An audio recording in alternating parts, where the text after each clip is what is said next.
Okay, good morning everyone and welcome back at Immigration Podcast. I'm Evan Bawas as an immigration podcaster and I'm with. I'm Mr. Alvaro Miranda Putra as an immigration officer. Okay, thank you for having us. Take a seat. Okay, thank you. Okay, how are you, Mr. Alvaro Emira? I'm fine and Mr. Ivan. Okay, I'm fine too. So, ladies and gentlemen, we are at Immigration Podcast and I will give a question about immigration condition right now. And Mr. Alvaro Emira will answer it and we will know about the condition right now. So, the first question is. So the first question, and I will give to Mr. Alvaro Emira, is review of the status change procedure from the perspective of the right to the family unit. Go. Okay, I will answer the question from Mr. Ivan Bawas about review of the status change procedure of the perspective of the right to the family unity. Initial procedures for changing status from a limit stay permit or KITAS to a permanent stay permit or it's called KITAP is grounded in Law Number 6 of 2011 on Immigration and Future Detail in Ministerial Regulation Number 30 of 2013. Law Number 6 2011 explicitly recognizes family unity in Article 38 as a fundamental consideration in mandates that dependent family members or spouse and children of KITAS holder may apply for KITAP without returning to their country of origin, thus minimizing prolonged separation and the associated psychological and social burdens in Law Number 6, 2011. Under Permanent Command Number 13, 2013, Article 4, spouse and children may apply for this depending KITAP once the principal KITAS holder has completed at least 2 years of residence without living in Indonesia. Example, Mr. David, a British national, has held a family KITAS since 2021. In 2023, his wife Mrs. Sinta, an Indonesian citizen, successfully applied for her depan KITAP in Jakarta without departing the country.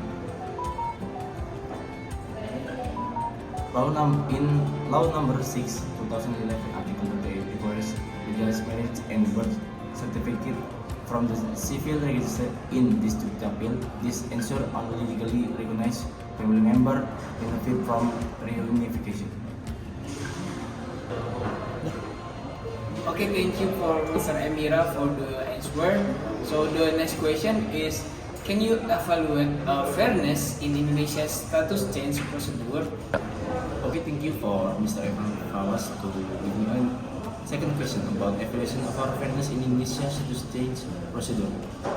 While Law Number 6 2011 sets out an incredible framework studied by Yanti and Hidayat and subtly reveal disparities in practice, skill professionals such as engineers or healthcare worker can be transitioned to a KITAP investor. But migrant domestic worker and informal sector laborers face prohibitive investment threshold and reliance on funds. The US dollar 100,000 minimum investment requirement for a KITAP investor effectively exclude informal and domestic workers, forcing them into 6-month KITAS renewals with limited prospect for status change. Example, Nita, a Philippine domestic worker in Jakarta for 5 years, must continue renew her KITAS because her employer refused to sponsor her KITAS. Denial of status change application can only be reconsidered by the same immigration office with no external review body, returning risks of everyday administrative decision. Okay, now Mr. Evan, can I give you a question too? Okay, for sure. Maybe I want to ask about you with designing a more inclusive and efficient status change policy. Okay, I will answer it. Okay, I will answer a question about how to design a more inclusive and efficient status change policy. So, building on Law Number 6 2011's principle of fairness and family unity, Putra and Nugroho recommend full digitalization and priority processing for vulnerable groups. In Jakarta Selatan, a kitab pilot cut processing times by 35% through real-time notifications, electronic document checks, and chatbot helpdesk. It is an integrated e-kitab portal, a one-stop online platform for all application steps, featuring automated document verification, a status tracking dashboard, and chatbot support to reduce administrative errors, and fast track for trafficking survivors and family reunification. A dedicated 30 working day quota and free legal assistance for survivors of human trafficking and family reunification applicants in line with Law Number 6 2011 protection mandates and the National Anti-Human Trafficking Policy. So I hope it answered the question.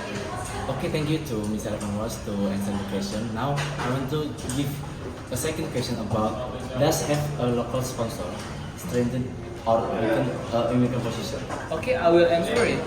Okay, I will give an answer for Mr. Alvaro Emira question. So the second question that he asked to me is, does having a local sponsor strengthen or weaken a migrant's position? So under law number 6 2011 about immigration, a local sponsor acts as a guarantor of immigrants' compliance.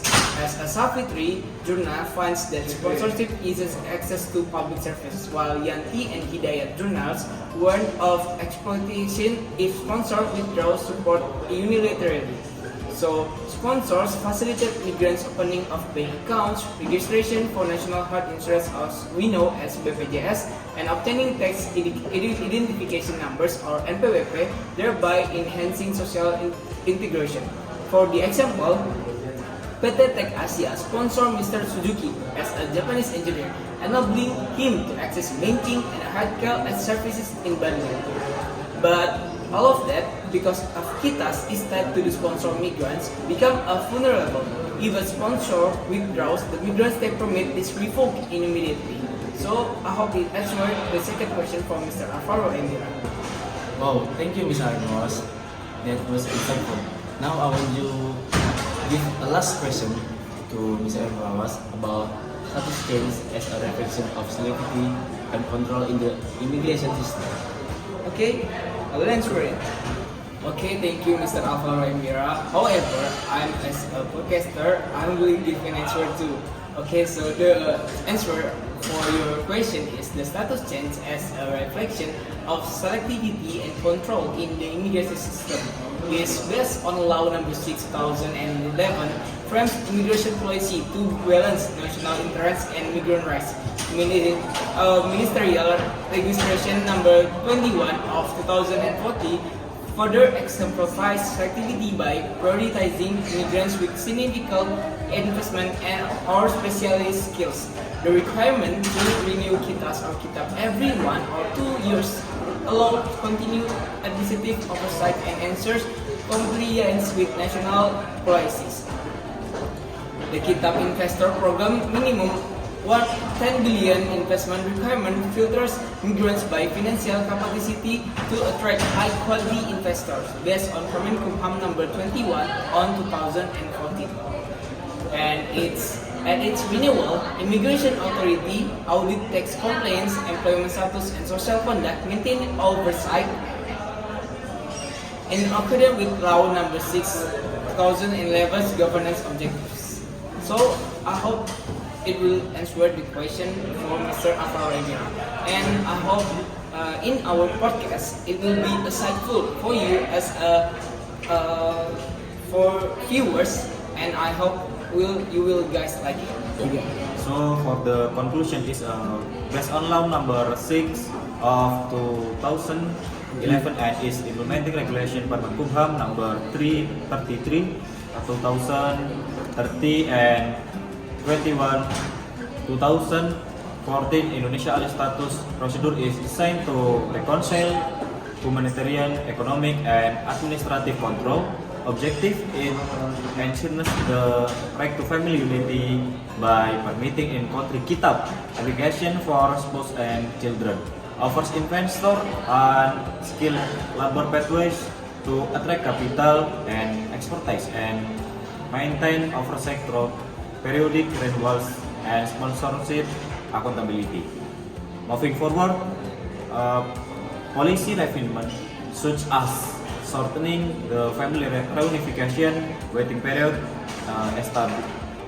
establishing an independent appellate body, adopting to sponsorship models and expanding pathway for cultural, academic, and community service migrants will better practice with the law's humanitarian intents and Indonesia pluralistic values.